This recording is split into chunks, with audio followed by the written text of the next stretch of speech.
Okay, what's going on, everybody? My name is Mangg. Welcome back to Hanging with Mangg.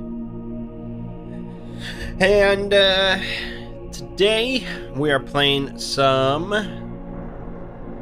Dungeon Crawl Stone Soup.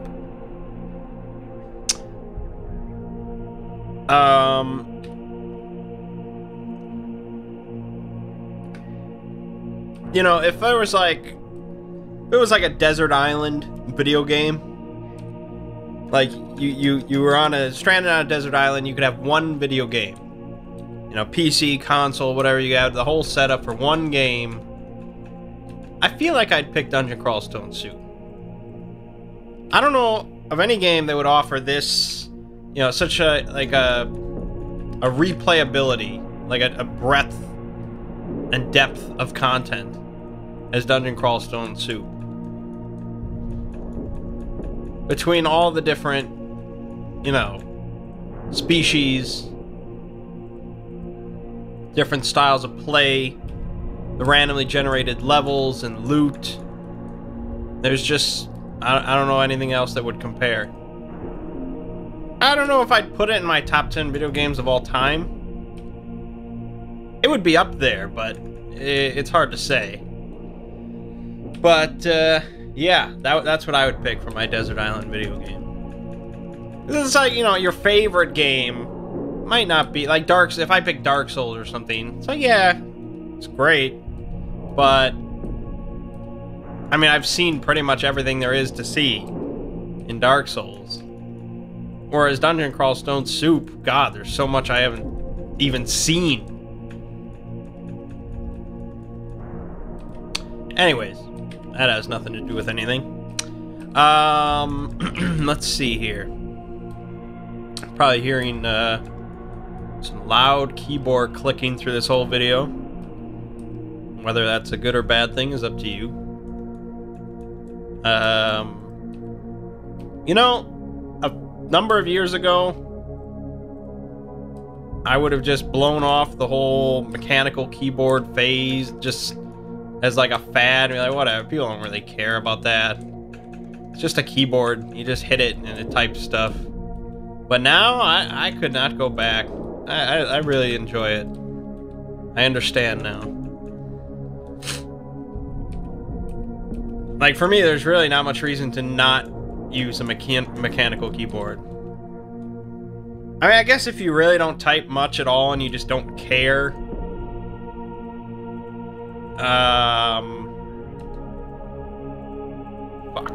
Fuck. I'm pretty much dead. Yes, okay.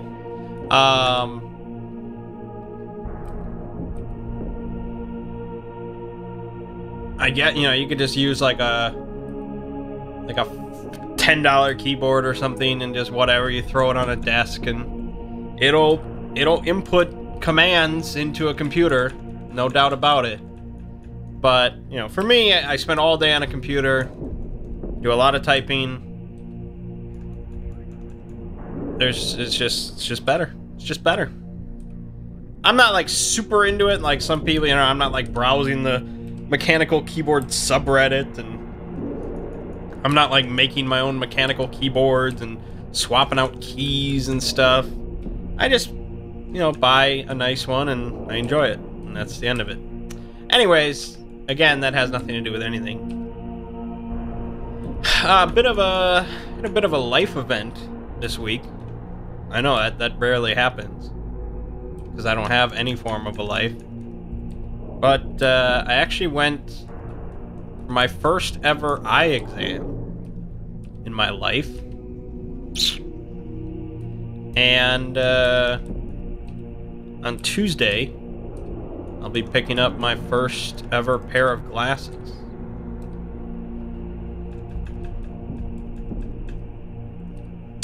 When I was in, like, I don't know, first grade, second grade, I don't know, I was a kid, I was a little kid. They had, like, this eye test at school, just to see how all the kids were doing. And apparently I well, let's not say I failed. I don't like the sound of that, but apparently it was recommended to my mom that I get a pair of glasses. My vision was not 20/20, we'll say, or whatever. Apparently 20/20 is not even the best. You can get better than that. I don't know. I don't know much about eyesight, clearly. Anyways, it was recommended I get glasses, and my mom figured he'll never wear them. You know, he doesn't need them. So I never got glasses. And me as a kid, I was like, I don't want to look like no nerd. Back when before I realized what I am. And so I went on without glasses, and it didn't affect anything. Like, I thought I could see fine. It's not like I couldn't read the chalkboard or, you know, something like that. It wasn't that bad. And life went on. But just really a couple of years ago is when I first started noticing it. And really, it was because of VR. I only noticed this really because of VR. I would have noticed it eventually regardless, but when I first started doing VR, I would come out of VR, and I don't know, for whatever reason, I just had never thought about it or done whatever. But I realized that the eyesight in my right eye is far worse than my left eye. Far worse, like drastically. Not that my left eye is perfect. I know it's not, but my right eye is like blurry, whereas my left eye has really no blur. So like, if I close my left eye and just use my right eye, and I try to read something, just like a book or a website, whatever, if I really focus, I can make out the words. But it's not something I would ever want to do. Like, I would never want to read that way, if that's how it looked. Damn, I'm not focusing. Why would I read this?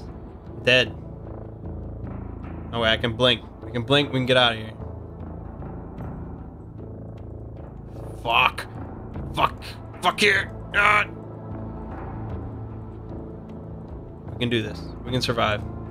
I can concentrate for a second.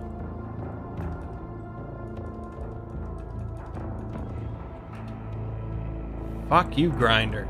Oh my god, I am gonna die. Oh, we got the levels, but... okay, we can make it happen. Just give me a second, I'll finish the story. Okay. So... so yeah, I would never choose to read with my right eye, it's just too bad. And so, I guess, as it was explained to me, if one of your eyes is much worse than the other, your good eye is basically doing all the work whenever you're using it, especially to read and things like that. And so your good eye will degenerate faster. It'll get worse faster because it has to do like twice the work. I guess that's how, I don't know how eyes work, but this is what was told to me. And so it's a good idea then to get glasses, so it sort of evens it out and lets both your eyes do the work rather than putting it all in one eye. I guess. I don't know. I mean, I guess, you know, there's eyes are like muscles. I don't know. I have no idea. But it was told to me and I was like, alright, whatever. So, yeah, I went to Walmart and they have their little eye place there, and I was a little concerned because I was like, I don't know, a Walmart doctor? I don't know. I don't know about that. But, no, I mean, apparently it's a legit doctor. They just rent out the space and stuff, and then they set up like a place to sell, you know, frames and stuff like that. You can get all done. It's like a completely different billing system. They're not really associated with the doctor at all. So anyway, that was good. Because when I first got there, you know, I was just greeted by this real hood-looking dude. named Melvin. And so I was like, this is the doctor? What? But no, he was a white guy, so I was all happy. No, I'm just kidding. I just mean that gentleman, Melvin, did not look respectable for a doctor. He just sold the glasses. That's fine. He looked respectable enough for that. Anyways, I'm getting off topic. So anyway, it was, you know, it's real quick and whatever, real simple little eye exam. And he's like, yeah, your eye's fucked up. No. But he did say, obviously, your one eye is much worse than the other.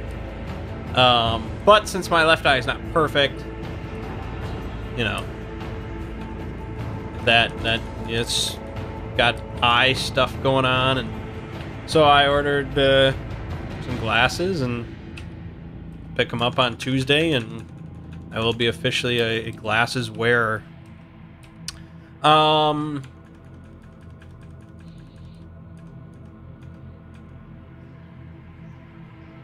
yeah, that's gonna be interesting. You know, all the Exploring Series fans just assumed I wore glasses anyways. They were shocked to realize I didn't. So now I'm slowly becoming what they imagined me to be. So that'll be kind of interesting. I'm not really into the idea of contact lenses. I don't know, putting stuff in my eyes, that's just... Yeah, I mean, maybe in like 15 years or something, if I really am just sick of wearing glasses or something, which maybe that's just how it goes, or eye surgery or whatever the hell. Who knows? I just figured, yeah, we'll just see how I feel about glasses.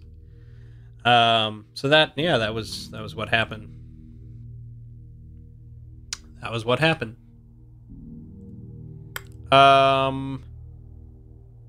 What else? Anyways, I guess we'll move on. This week on the this week, after I went to the eye exam, I got sick. Now, I'm not blaming Melvin. I'm just saying it's a bit of a coincidence. And so, yeah, I was just sort of battling an illness all week. Felt very, very fatigued the entire week. And so, it's... working while you're ill is not a fun thing. Whether it be, you know, construction work, or something a bit more cerebral, as my job is. Either way, it's just not something you want to do. You know, you may think, oh, you just get to sit there and you read and you write stuff, but like every word was just a fucking chore to write. It was just, and it was really fortunate because the video this week was on Heimdall, which it only was like 4.5 minutes long in the end. And I don't know if that's because I was sick or if that's just, I really don't think there was much to say either. I don't know if it would be any different if I was well, but if it was like a you know, like a 13-minute video I had to work on this week, I don't even know if I would have finished, because it was like when I was actually editing the video on Friday or whatever, like I was just in a haze, and it was just I'm surprised I finished. But anyways, I'm pretty much better now, so that's good. Let's see. Loudness, my ass. That's not bad.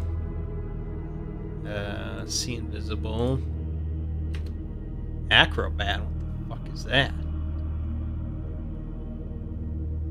But only while moving and waiting.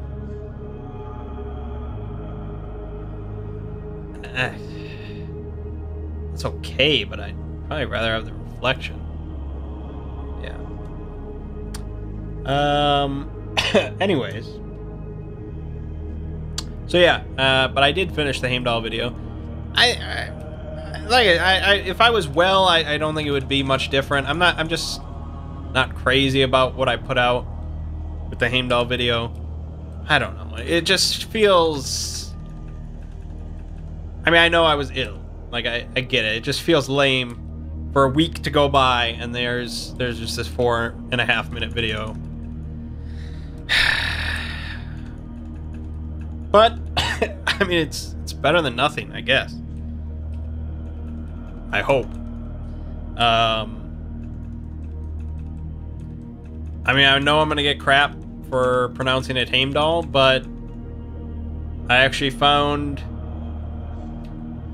there is a video by Jackson Crawford, and he does actually say the name. He says Heimdall. So there's no argument here. You have anybody saying Heimdall has no. You are not more educated on the subject than Jackson Crawford, Dr. Jackson Crawford. So just kindly go fuck yourself. So yeah, I don't know. I'm glad for this week to be over and move on to the next week. I can start a new topic fresh. I believe I'm going to be covering the kidnapping of Idun. Idun is the sort of goddess responsible for creating the apples of youth or whatever that all the gods consume to keep young. And so, you know, there's always some shenanigans. Loki's always up to shit and who knows what. So I don't think that'll be an incredibly lengthy video either, but it's a nice little tale. Anyways, on this channel, of course, as promised, there was Monster Hunter and Final Fantasy. I finished uploading Monster Hunter last night. Sorry. If you fucking die to this jelly.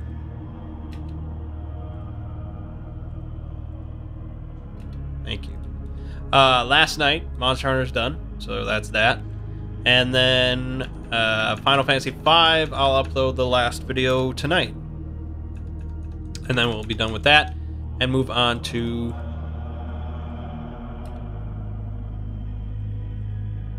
oh, got him.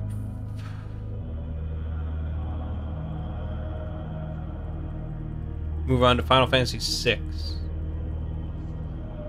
Now that Monster Hunter's done, I can start up another game, so I think we'll be starting Hellblade this week, which should be an interesting little experience. I really have no idea what to expect. I don't even know what the gameplay is like. I have no idea. So that should be good.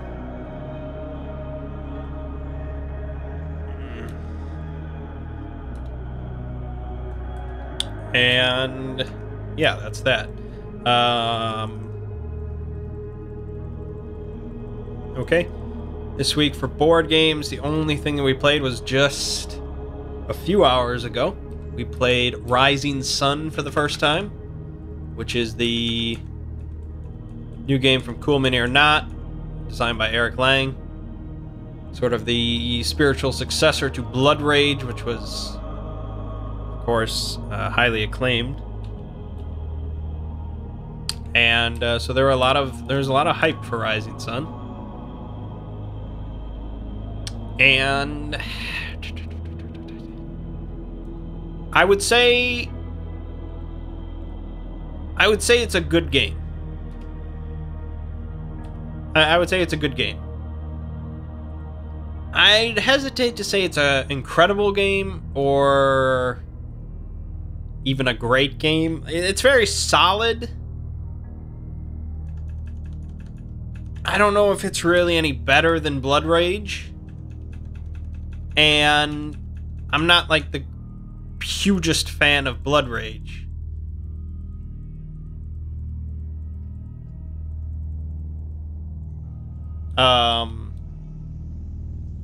You know, it's a dudes on a map game. And there are just so many of those. Even in my own collection, I just have so many dudes on a map games.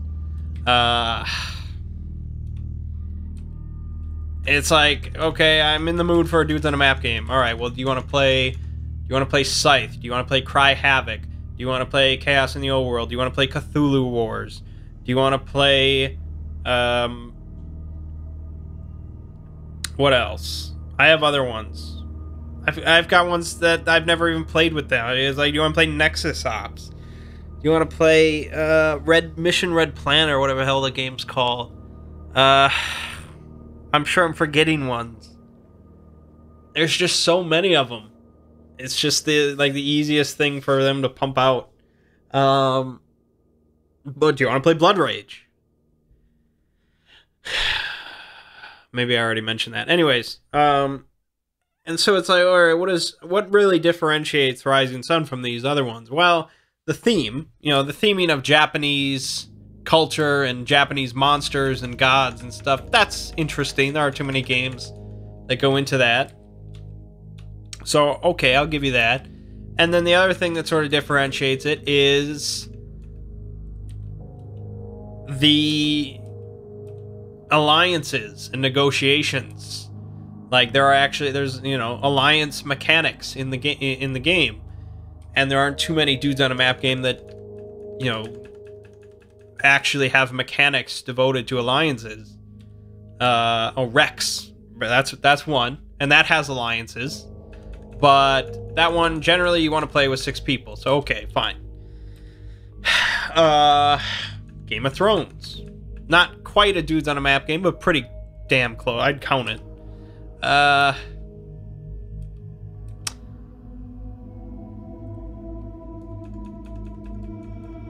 Anything else, it's like, okay, well, this other game does that. Well, why should we play Rising Sun instead? And it's not like Rising Sun does anything bad. It just doesn't do anything that I get really excited about as I'm sitting here playing it. Because a lot of the stuff feels very similar to Blood Rage, but slower than Blood Rage. I mean, our first game of Rising Sun took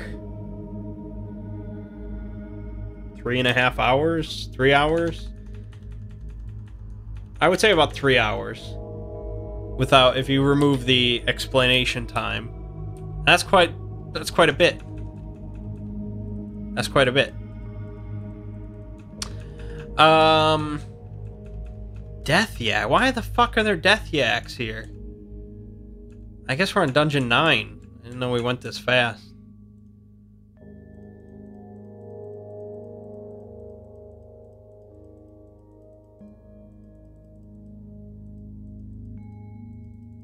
Okay, good.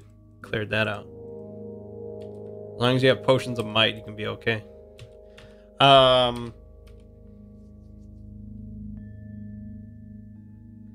Anyway, I mean, it's basically just, you can make alliances with people, and you can still battle the people you're allied with, but it's sort of the Puerto Rico mechanic of action selection, where on your turn, you're picking an action to do, and everyone gets to take the action, but you get a bonus. You get a bonus as part of the action. So, like, recruit, everybody gets to recruit units at all their strongholds across the map, but if you picked the recruit action, you get to recruit an additional unit. So you're helping everybody, but you get a little bonus, and so you have to try and decide, okay, is this help me in a meaningful way more than everybody else, aside from just doing the bonus? Like, if I do this action now, is this screwing me over because one of my opponents gets to do this action as well? And I've never played Puerto Rico. I own it. I'm actually kind of interested in playing it because they're such Euro fans, and I'd like to play every game in my collection at least once.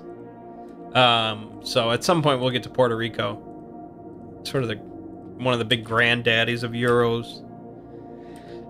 And so you're just going around and you're doing these actions, you're putting people on the map. You're moving units around. You can buy new cards that are kind of like upgrades or getting monsters and stuff like that.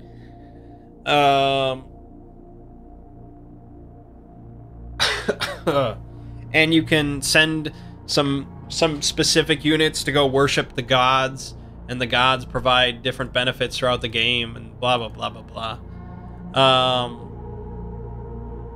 There's just nothing that incredibly exceptional about it, I guess. It's fine. You know, if it was set up at the table, I'd play it again. But that was also a big part of the problem, was the setup and takedown. It's massive. There's just a massive amount of shit in the box. In the 5 boxes, I should say. Because I got the Kickstarter edition, it came with like 5 or 6 boxes. And yeah, all you need is the base game, but it's like, fuck, I paid for all this. I want to use all this shit, and there's so much. And, you know, they have it all organized in like plastic trays and stuff.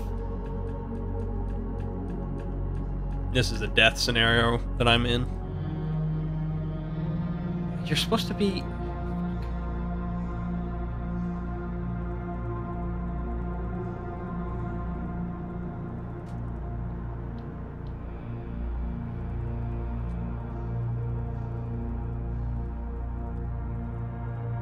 In case you're curious, Vine Stalkers can't heal from potions. Otherwise, I would certainly do that.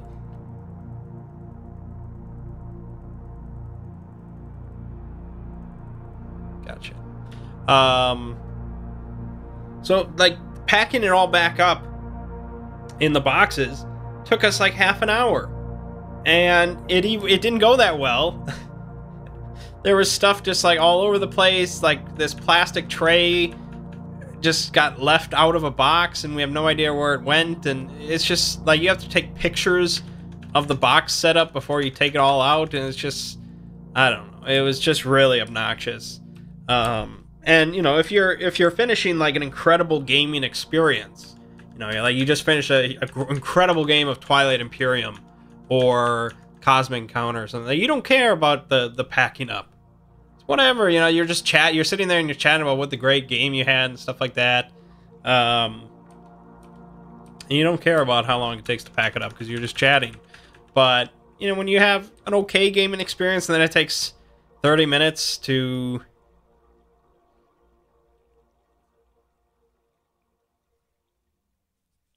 pack it all up, it was really rough.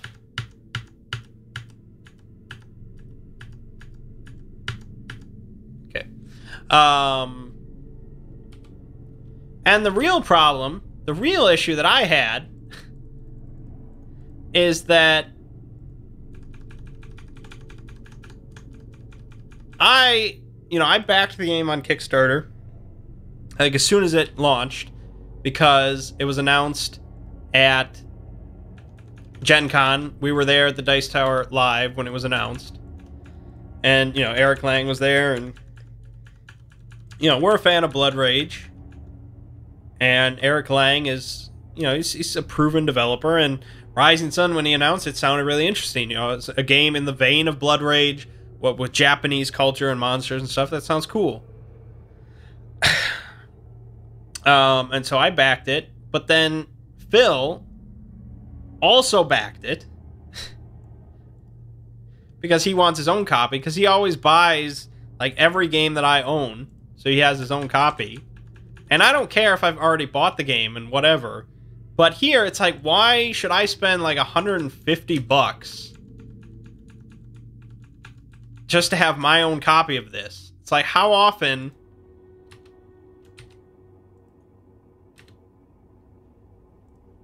oh, I might be, I'm lethally poisoned, which now means I have to find the curing potion. I found it. Good. It's usually the one you have the most of. There's no reason for our group to have 2 copies of it. It's insane. And it was $150, or I think it was close to that, something like that. Maybe it was $100, but still, way more than I need to spend. I'm never going to play this game without him, because it's not like I need to play this all the time.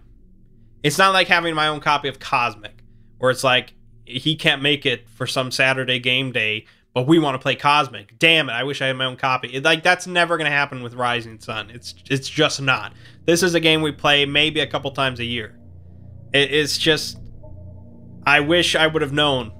And, oh well. It is what it is. Eventually, you know, I can sell off stuff, and it is a Kickstarter edition. It can go for a bit more money. So I guess I'll try to keep everything in good condition. But yeah, it's fine, but I think we were all a little bit disappointed because it was probably a little overhyped, I guess. I think Eric Lang's games tend to be. Yeah, so that was that. We probably would have had a better time playing Sidereal Confluence, which I am still eager to get to the table. Alright, moving on to Roll Manging. Queen motherfucking bee. I am probably dead. Let's see how this goes.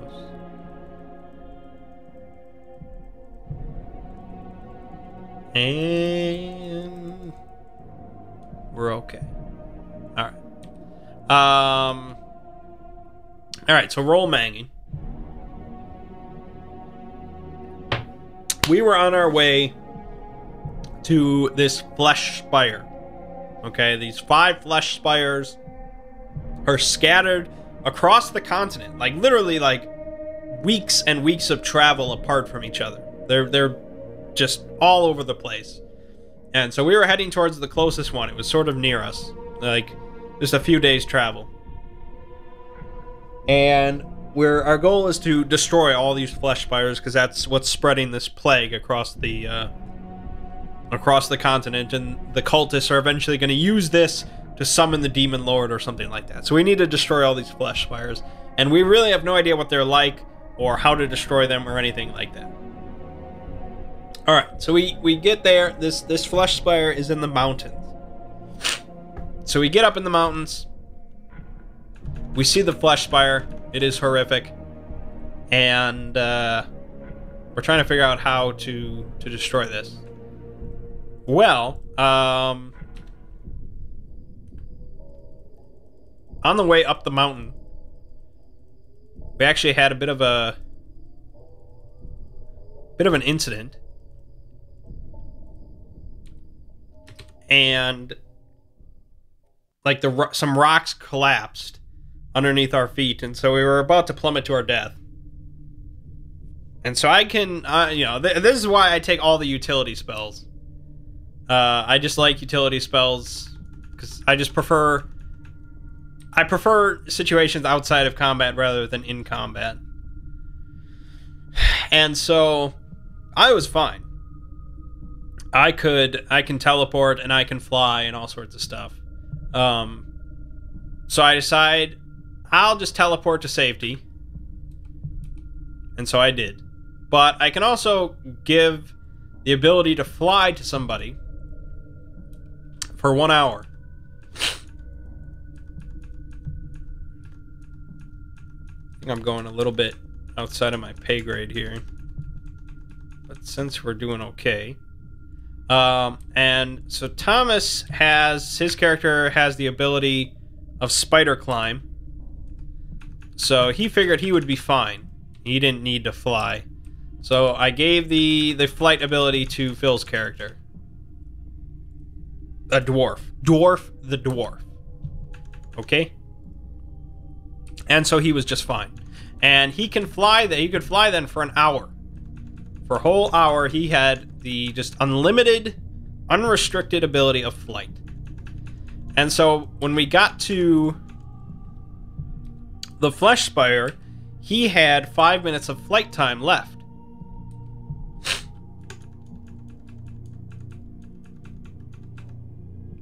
Let me just check.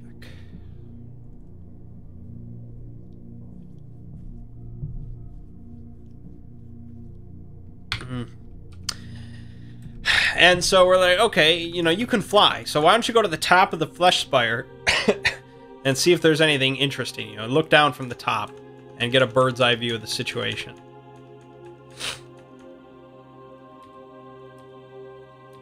And so, you know, of course, this flesh spire, it's all just a big euphemism for a phallus. So, of course, at the top, there was a nice hole.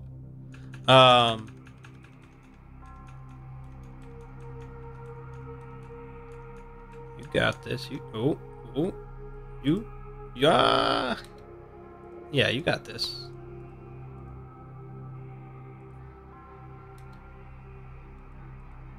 Might get a little hungry. There you go.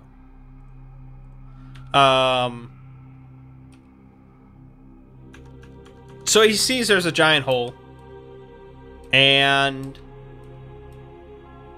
it's like, okay, and covering the hole is like this membrane. It's like this thin membrane. All right. And so it's like, okay, that's no big problem. You know, you can just like spear through it, or, you know, who knows what. How strong could this thin membrane be? And so he, I think he hits it with a hammer for whatever reason, and it just sort of bounces off, and this like mass of flesh comes out from the edges and starts to like cover up his hammer, trying to like engulf it in flesh because it's touching the membrane. And so he manages to pull it free, I think. Or no, maybe he loses the hammer, but he doesn't get grabbed or anything. So he's okay. Loud keyboard noises. Come on. There you go. Just put his ass to sleep.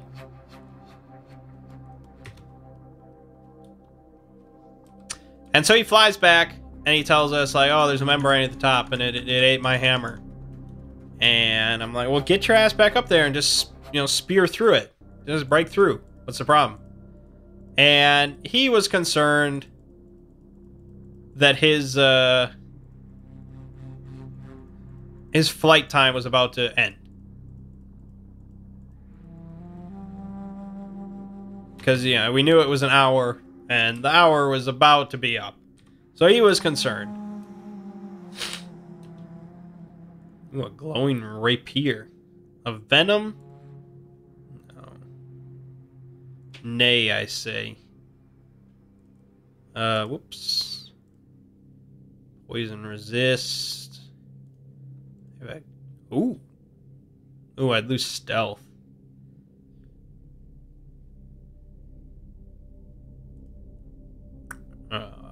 Oh, what was it? Okay, so yeah, he was worried about the flight. And so I'm like, all right, if I give you another hour of flight time, will you get your dwarf ass up there and spear through that membrane? And yeah, it was really funny because it's like it was not really in my character. My character is like supposed to be really good and you know, not like unnecessarily risk people's lives, and you know, we should have like been tackling this situation as a group, all three at once, instead of just him risking his life. But it was too hilarious to me to have Phil try and poke through this pee hole or whatever. And so I wanted him to go through with this. And so we, of course, convinced him by being like, you know, he's like the dwarfest dwarf that ever dwarfed.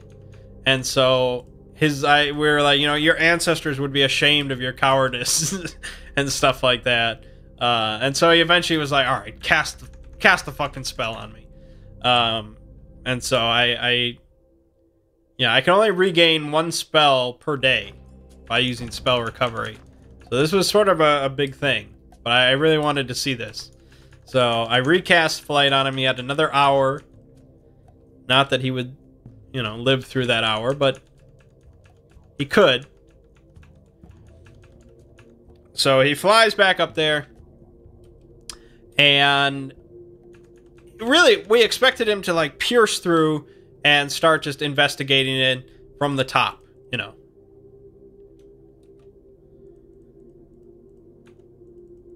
That would be the logical course of action. But Phil is not a logical player, nor is he a very good player. But he is a hilarious player. And so his character, his expert path, I believe, was an artificer, which meant that he could construct things. Whatever he wanted, as long as it was okay by the DM, he could construct it up to a certain, like, value in gold. And so, you know, he's like, oh, I want to artifice something. And we're like, oh, man, he's going to, you know, who knows what he could create. Like a cool spear, or like a machine gun. Who knows? Like, he could create a gun if he wanted to. Like, oh, let's just, like, gun through this thing. Who knows what. And he decides he wants to make a bomb. Like, okay, now you're talking. Yeah, bombs. Right on.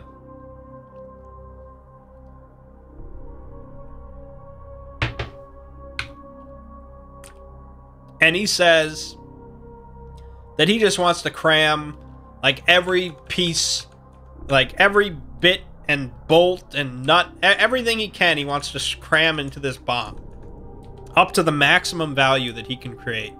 Like, he wants this to be just like a giant shrapnel bomb. And I'm like, all right, I can dig this. I can see what's happening here. And he also says he wants it to be spring loaded. And I'm like, why does it have to be spring loaded? And I think it was something like a timer. Like, he wanted it to be...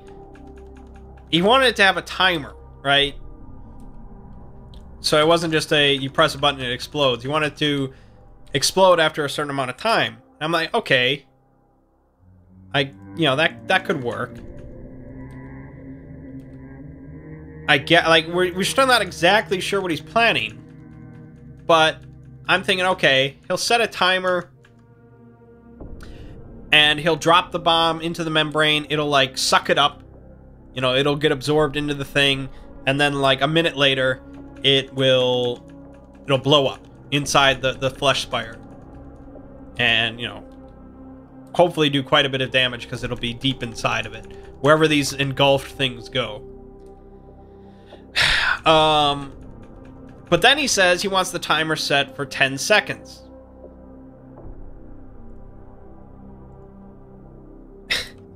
I'm like, okay, that doesn't really sound long enough for it to go anywhere. Like, it'll just get enveloped and then it'll blow right at the top. This is not like a super fast enveloping, and he knows that. So, okay.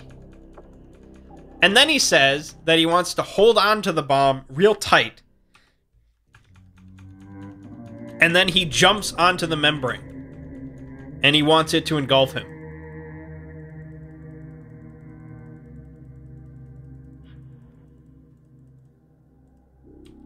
And at this point, we're just like, what the fuck is... What is he talking about? What is happening? And sure enough, he gets enveloped by the membrane. And he goes inside the flesh spire. And he can't see anything. And he can't breathe. But he is still, like, apparently he's smoking a pipe.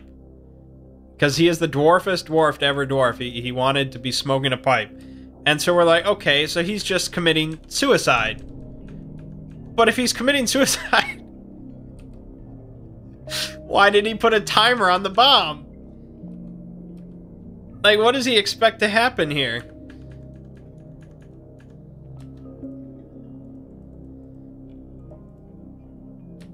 Ooh, ooh.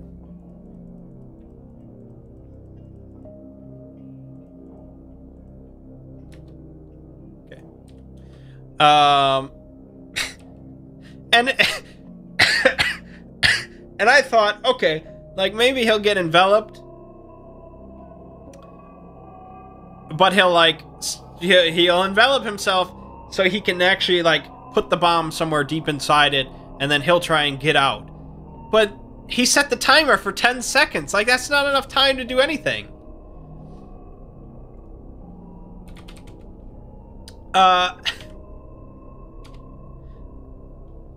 And so, yeah, sure enough, he just waits until he, like, can't really breathe anymore. And then he just hits the button on the thing, and then he just waits, and he blows the bomb blows up right next to him. Because he's, like, holding on to it. And we all thought, okay, he's just dead. For sure that he's dead. I think Ziggy was probably a little lenient. I think he should have gone with just the fiction of it, rather than actually rolling dice. This should have just exploded him. Like, literally, he was, like, clutching this bomb. Okay? It's just, there's no, I don't really care. The fiction says you are fucking blown apart. You're a Napoleon blown apart, as far as I'm concerned. But no, Ziggy managed to roll low enough on the dice that he didn't die. And he blew like a big old chunk out of this flesh spire. Like, and he opened it up into this chamber inside the flesh spire, and there was a cultist in there, and there was also, he blew open an opening in the wall, so he could actually go outside. And he could still fly at this point, so he just flew outside. But then I think he, like, grabbed the cultist, and then he flew up into the air outside, and then he dropped the cultist, and the cultist died. So, okay, he did something. And he blew open the wall onto the, you know, in the side of it, which was good.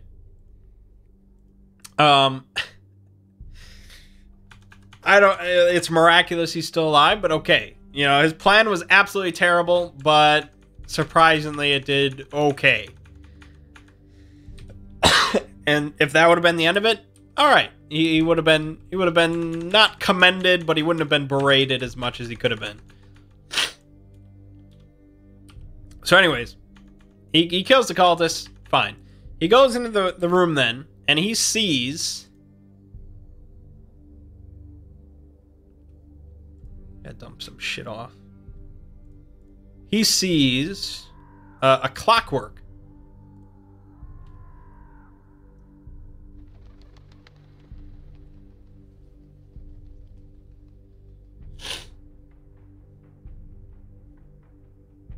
Actually, no, hold on. He does come back to us. He comes back to us in this moment, and he's not really looking too great. Like, he just blew up. And so if at that point he would have just said, all right, you know, I got an opening, I'll carry you guys up there, but I need your help now.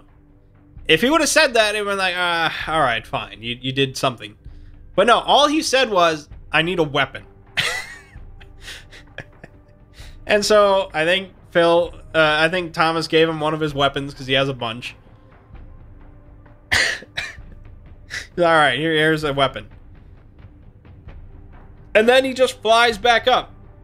And he goes back into the situation. And it's like, all right, I guess he doesn't need our help that much. He goes in the room, he sees a clockwork. And his mortal enemy, like his hated enemy as a dwarf, is clockworks. That's just what he randomly rolled. So, okay, he really hates clockwork. But this clockwork apparently was being, like, tortured and interrogated by the cultists. Because the cultists are trying to figure out how to infect clockworks with this plague. Because it's been a thorn in their side, apparently. And I guess Phil could not really hold on to his hatred that much, and so he tried to free this clockwork.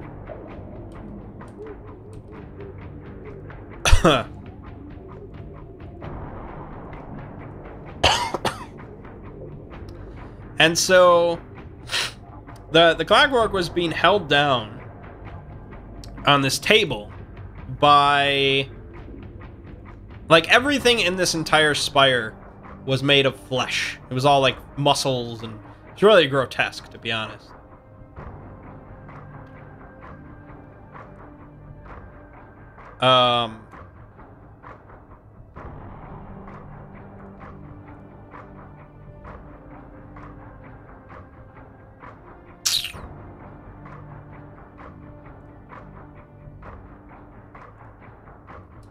So he was being held by these straps of muscle. And the only weapon that he had was a staff. And that's no good. Like, he couldn't break through these things. They need to be cut.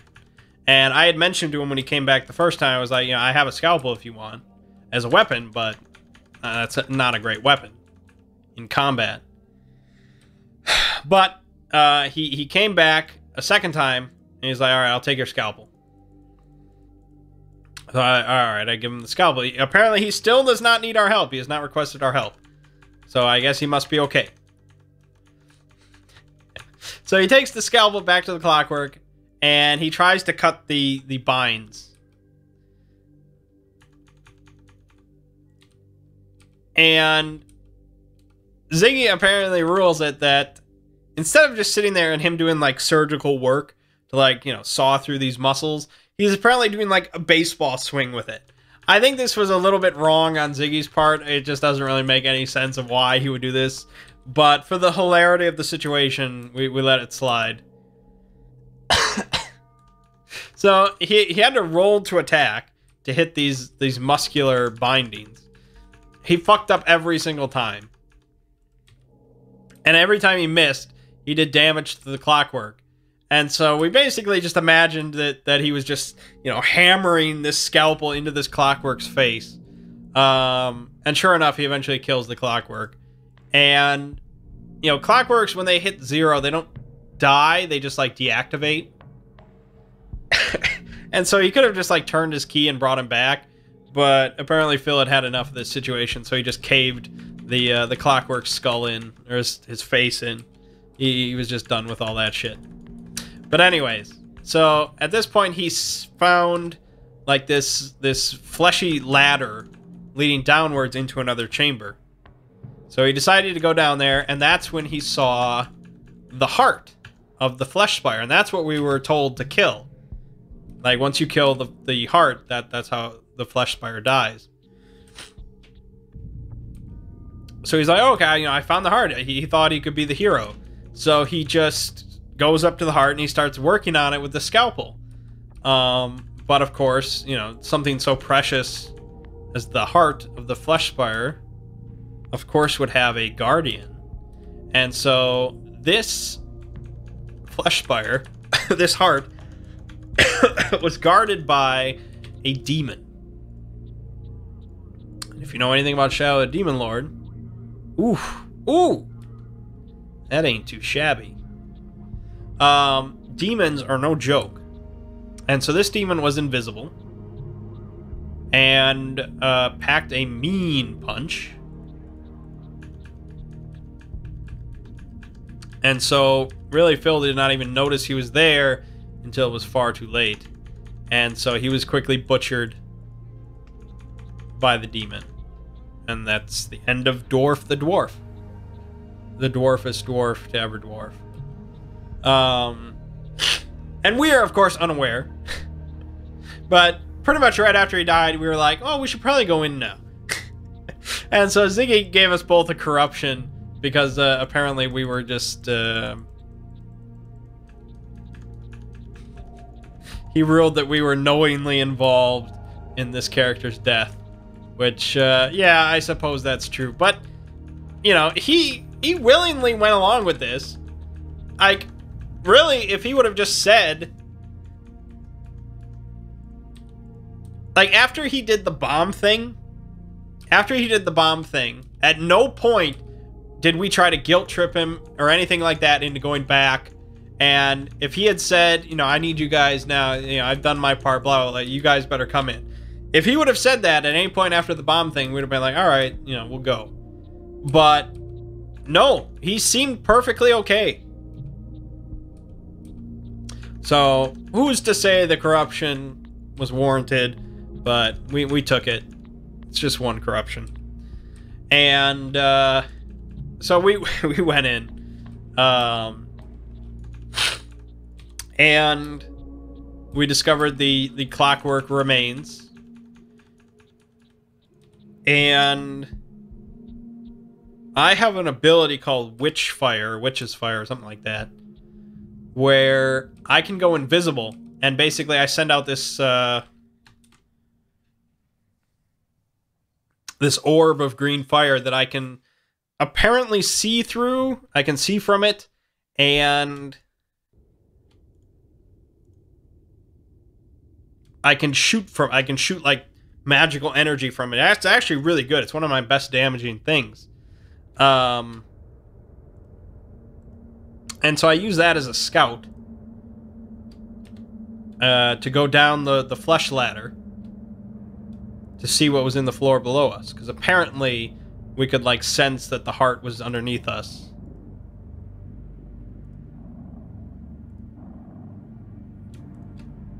So we go down there, and I see the heart, and I'm invisible. So I start just pelting the shit out of the heart. And I'm doing damage to it. And the demon cannot harm the orb, because it's just magical energy. It's just nothing. It can't be harmed, as far as we understood it. And so I'm pelting the heart. This demon's getting real pissed off.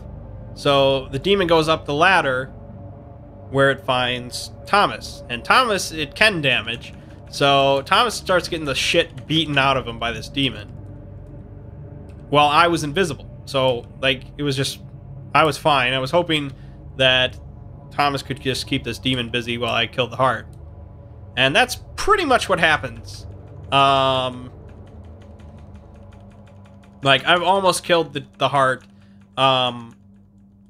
But eventually the demon, I guess, like, senses my presence. Okay, fine. And so I get a good hit in. It, like, almost one-shots me. But at that point, I kill the heart. And I guess the demon was, like, connected to the heart. And so...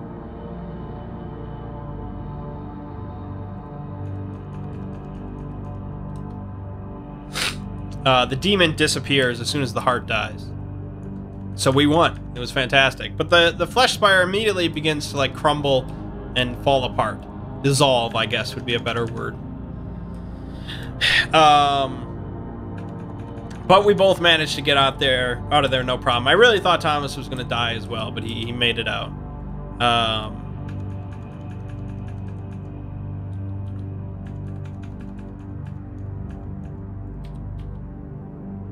And so, I guess I'll quickly sum up here.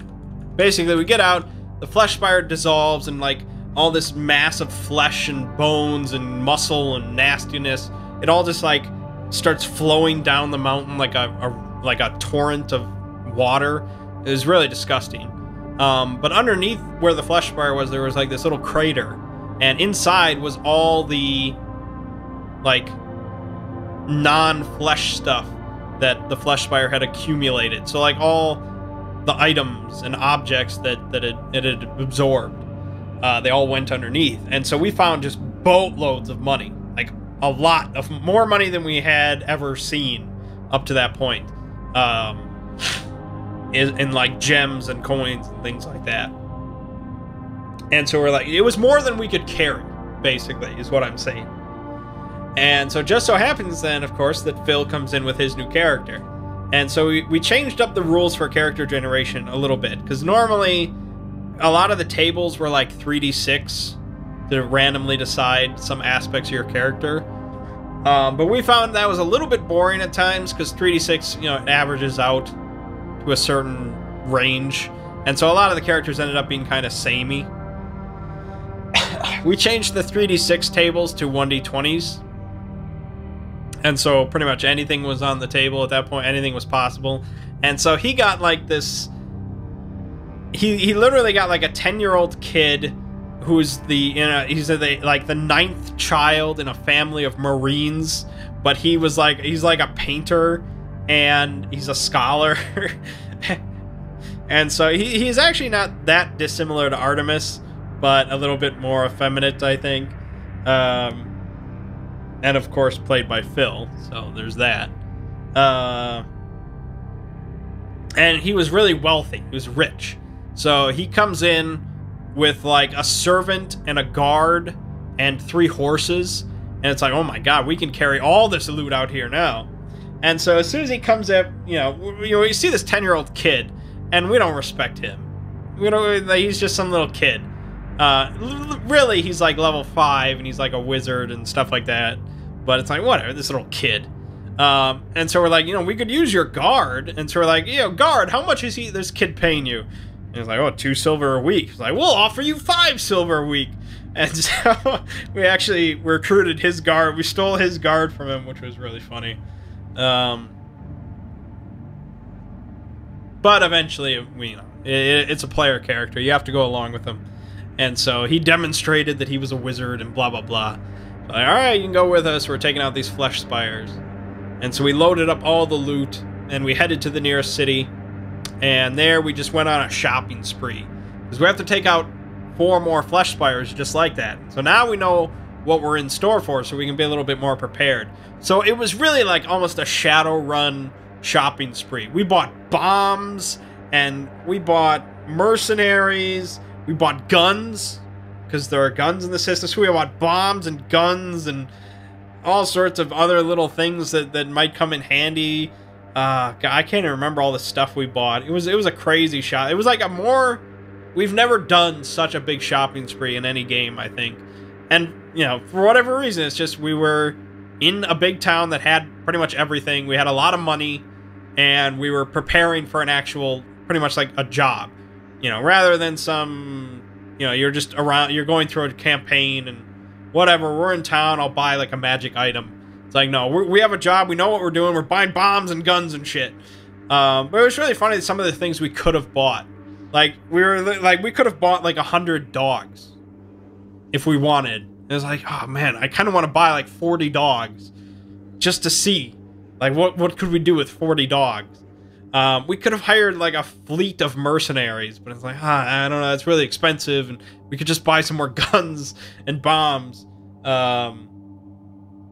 So yeah, my character walked out with like 8 bombs and a pistol. And I think Thomas bought a couple guns. He bought like 2 pistols because he wants to become a gunslinger. So it was very cyberpunk-esque, which is good because we're preparing, after this to run the Sprawl again. So it's pretty good. So yeah, then we set out. We've got 2 mercenaries with us. We're loaded up. I think we bought like 2 carts and a bunch of horses. Like we're like an army heading towards this next flesh spire, which should be very interesting. We only have 4 sessions or so left of the campaign as we take out these flesh spires. So yeah, should be pretty good. I guess that's about it. Last thing real quick, I saw Black Panther this week, Tuesday. People are just enamored with this film. I thought it was good. I thought it was very solid, but nothing... I would put it pretty much on the exact same level as Wonder Woman. And I feel kind of bad. Like, I feel like I'm being sexist and racist because I don't love these movies. Like, Wonder Woman, it's so empowering to women as a real female superhero, and she's really in her own movie and doing great and all sorts of stuff. And it's just like, yeah, it's a good movie. It's because I don't love it. It's like, what? And the same thing with Black Panther. It's like, black people... They've got their own superheroes doing really great, and he's kicking ass, and all sorts. They're represented, and it's like it was good. It's like what? I don't know. It was fine. It just wasn't mind blowing. It wasn't that incredible. It was good. It was solid. I can't complain. It's Black Panther was like the rising sun of superhero movies, I guess. It's fine.